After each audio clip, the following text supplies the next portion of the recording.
Hello students, let us read the question. Find current through the resistor C in the given circuit. तो हमें बगल में circuit दिया हुआ है, यहाँ पर ये रेजिस्टर C है। इसी रेजिस्टर C से होकर के कितनी करंट फ्लो हो रही है ये हमको मालूम करना है। तो इस क्वेश्चन के लिए जो मेन कॉन्सेप्ट है जो हम यहाँ पर अप्लाई करेंगे वह है ओम्स लॉ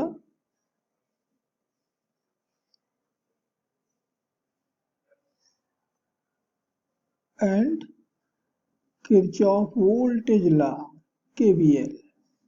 ये दो का हम यहाँ पर जनरली यूज करेंगे। ओम्स लॉ अप्लाई करने के लिए कि हमारी बैटरी ने कितनी करंट सप्लाई किया हुआ है ये जानना है, तो पहले तो हमें इस बैटरी के अक्रॉस टोटल कितना रेजिस्टेंस हमने कनेक्ट किया हुआ है ये कैलकुलेट करना होगा, अर्थात पूरे सर्किट का इक्विवेलेंट मालूम करना होगा। तो अब देखिए कि रेजिस्टर A और रेजिस्टर B ये दोनों तो सीरीज में कनेक्ट हैं और उनके साथ में रेजिस्टर C जो है वो पैरेलल में आ रहा है। तो जो A और B का जो इक्विवेलेंट मिलेगा बहुत आसान है, R और R का सीरीज मीन्स 2R, और 2R के साथ में R का जो पैरेलल होगा ये जरा हम कैलकुलेट कर लेते हैं। तो कैलकुलेट कर रहे हैं पॉइंट A और पॉइंट B के बीच का equivalent. So equivalent of A and B and C, इन तीनों का मान लेते हैं कि R डैश मिला। तो हमने देखा कि A और B तो सीरीज में है, उनका रेजिस्टेंस आ गया 2R। इसके साथ में C पैरेलल में है तो इक्विवेलेंट मिल जाएगा 2R into R upon 2R plus R।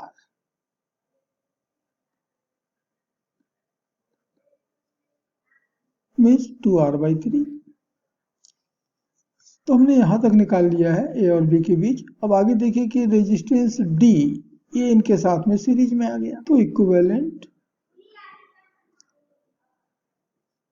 Of R dash and D, resistor D, तो बराबर मिल रहा है, मान लेते हैं R डबल डैश, तो दोनों तो सीरीज में है तो 2R/3 plus R, so it is 5R/3 इतना भी। तो हमने A और C तक का पूरा निकाल लिया है 5R/3, और A और C के बीच में एक रेजिस्टेंस और कनेक्ट है वो है E, और ये दोनों फिर पैरेलल में होंगे तो इनका इक्विवेलेंट कैलकुलेट कर ले। तो equivalent of R double dash and E, ये दोनों पैरेलल में है तो इनका इक्विवेलेंट मिल गया R triple dash is equal to 5R/3 into R upon दोनों का सम, तो दोनों का सम हो गया 8R/3, R और 3 ये हो गया कैंसिल, तो मिल गया 5R/8। ये हो गया पॉइंट A और पॉइंट C के बीच का टोटल रेजिस्टेंस जो कि इस F के साथ में सीरीज में कनेक्ट हो रहा है। And so that the equivalent resistance of the circuit, पूरे सर्किट का इक्विवेलेंट ये बराबर जाएगा 5R/8 के साथ में R का series, so it is 13R/8 and therefore current given by the battery, कि आपके बैटरी ने कितनी करंट यहाँ पर दिया है आपको I, तो बराबर जाएगा वोल्टेज अपॉन इक्विवेलेंट रेजिस्टेंस, यही ओम्स लॉ है। तो V अपॉन 13R/8, तो मैं 8 को ऊपर ले लेता हूँ, तो 8V/13 इतना करंट जो है वो सप्लाई हुआ। तो बैटरी ने हमको करंट दे दिया I, इस I का एक पार्ट मान लेते हैं इधर आ गया E की तरफ I1, तो बाकी इस तरफ जाएगा I-I1, और ये फिर भी आकर के डिस्ट्रीब्यूट होगा, उसका एक पार्ट मान लेते हैं I2, ये C की तरफ गया, और यही हमको यहाँ पर कैलकुलेट करने के लिए बात करता है, C पे कितना करंट जा रही है यही हमको मालूम करनी है I2, तो बाकी इस तरफ चला जाएगा I-I1 माइनस I2। तो यहाँ पर दो लूप मिल रहे हैं, एक लूप है ये नीचे 1, दूसरा लूप है ऊपर 2। इन दोनों लूप में हम KVL अप्लाई करेंगे ध्यान दीजिएगा कि करंट के डायरेक्शन में जो पोटेंशियल डिफरेंस मिलेगा वो हम नेगेटिव, और करंट के अपोजिट जो पोटेंशियल डिफरेंस होता है वो हम लेते हैं पॉजिटिव। तो मैंने उतने पोर्शन को फिर से अलग से ले लिया है। तो हम केवीएल अप्लाई कर रहे हैं loop 1। So from KVL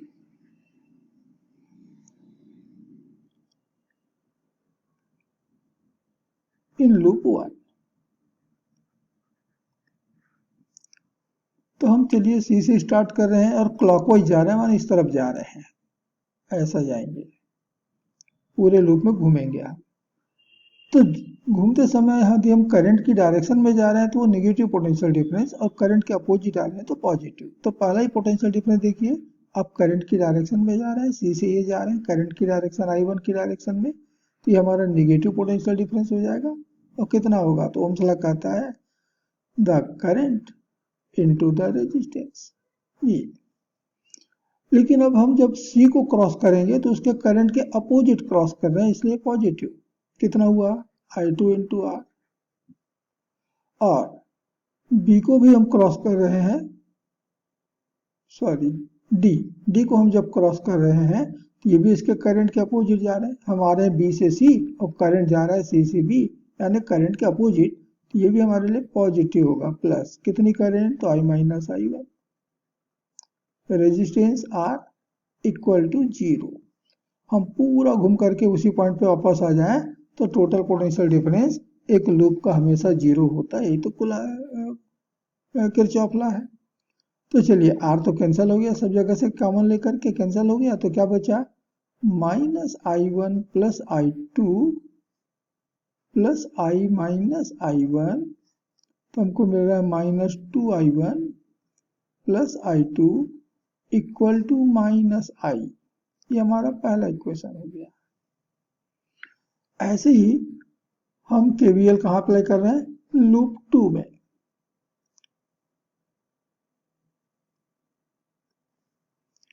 so from loop 2, चलिए यहां पर हम बी से स्टार्ट कर रहे हैं और क्लॉकवाइज घूमेंगे, क्लॉकवाइज घूमते हुए बी पर वापस आएंगे। तो क्या मिला, पहला पोटेंशियल डिफरेंस तो नेगेटिव आ गया, करंट की डायरेक्शन में जा रहे हैं आप। So minus I2 into R। लेकिन R को जब क्रॉस करेंगे, इधर वाला भी R, दोनों के एक साथ ले लेते हैं, तो ये करंट के अपोजिट जा रहे हैं तो पॉजिटिव हो गया। तो प्लस 2 कितना current, sorry 2R।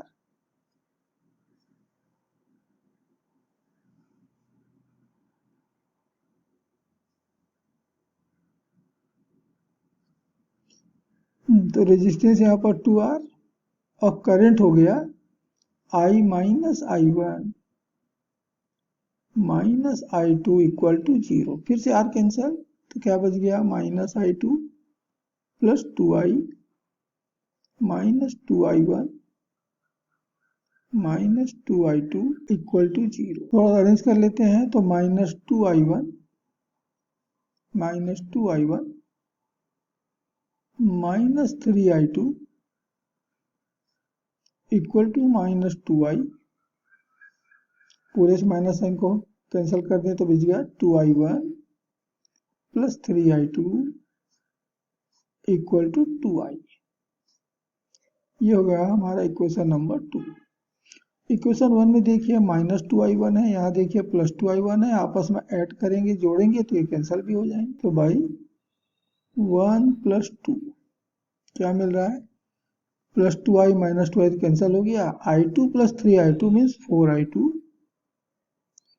Equal to 2I में से I गया तो बच गया I, और I की वैल्यू अभी हमने देखा था 8V/13R। ये 4I2 की वैल्यू है, तो यहाँ सब I2 कैलकुलेट कर लेते हैं और वही हमारा आंसर भी होगा। तो I2 बराबर मिल रहा है 2V/3R। ये हमारा आंसर हो गया। तो इस क्वेश्चन के लिए करेक्ट आंसर होगा आपका option B, 2V/13R। Hope you understood it well. Best of luck.